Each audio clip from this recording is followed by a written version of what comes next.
Highly doubt it. It's going to be the victor instead. Wave clear for days. Bit of wave clear. It's going to be a lot harder to see Jafrika now. I like really strong on his Lee Sin mechanics. I'm sure he played it before. I think he did win that game. And Tushin buff. Trying to steal this away from the victor once again. Can he get it? No! Actually, Kuro picks up the blue, so they can't even steal the blue. And look at this Rift Herald. Spirit about to pick it up.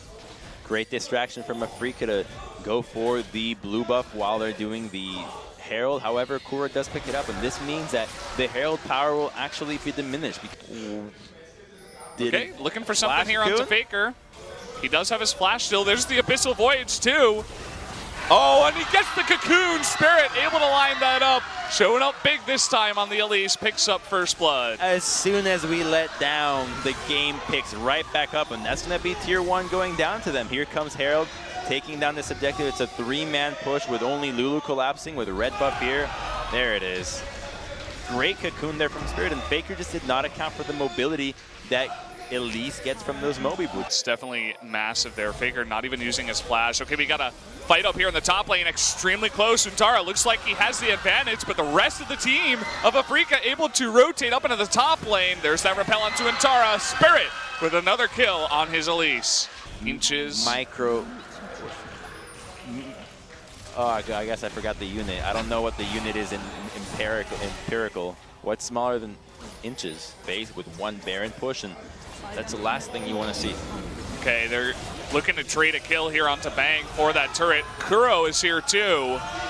And Kramer coming on in. They will give that kill over to Kuro, who is trying to chase after Rolf here with the help of Tushin. Meanwhile, SKT just pushing the mid lane, looking to get a second turret for this trade. Good response there. At least they get the mid tier 1. This is what happens when Kuro leaves the lane to go for a gank. Oh, a huge trade up in the top lane. So close, but Untara with the stun in the end picks up that kill. And he ends up... It's a third turret going over to SKT. Here's the trade. See, this is exactly what happened in the previous time where Untara flashed out of the Cataclysm because there was minion advantage. We're getting advantages somewhere on the map. Afrika easily able to take this. I think that one must have come in first. It was just too broken. Untara now, after getting that extra gold overall, and uh-oh, Spirit caught out once again in the jungle, just roaming by himself. Kidnap is not going to be on time as a repel comes down, but a perfect shockwave from Faker will finish off that kill. Now Tushin on the run. No Fate's calling this time around, but will get away. Bang, trying to go deep against Kuro, taking a bit of damage himself, but will survive. Trading back and forth. Here's Blank taking up that turret, and that will be enough to take him out. So 2 kills going over the side of SKT, and MaRin can't seem to deal with this Camille in the bot lane. Well, he keeps poised to look for a collapse, but Camille is so strong after winning that 1v1, and SKT respond with a Baron right away. What's Afrika going to do about this? They have MaRin capable of teleporting in if they need it. Faker does have his flash, so I think SKT is strong enough to turn if they want. Yeah, the members of SKT are pretty low, but at the same time, Afrika decides to go on to the Camille. They just have no vision.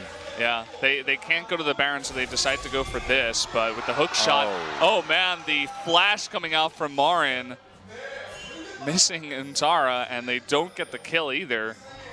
I think he's been tilted off that 1v1 loss. It was so close, and that would have dictated the entire pace of this top lane matchup, which now is playing into the hands of SKT beautifully. And you said the T word, you said tilt.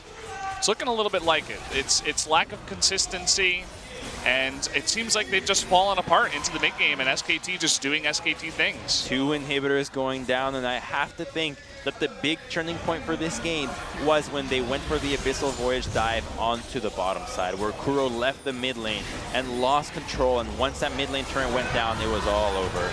Yeah, Blank coming on in, gonna smack 2 heads together. Kidnap doesn't get anyone, but Tushin popping out, it looks like, going to be dropped down here, is extremely tanky. MaRin trying to lock them in turret range. It's not going to work. Bang with a triple kill on the back of it. Faker picking up 1 for himself. And finally, we see that Zac passive come through as SKT looking to end this one. They're the ultimate Cinderella story every time. Pumpkin at midnight. You want to love them. You want to love them. They looked so good in game one, but not going to happen. Another kill comes down, and the death timers are too long. That's going to be game number 3 going to SKT, who get another 2-1 victory. And Blank remains undefeated. Still the kingpin of SKT. Somehow, bring him in. He'll turn us around. And Captain Blank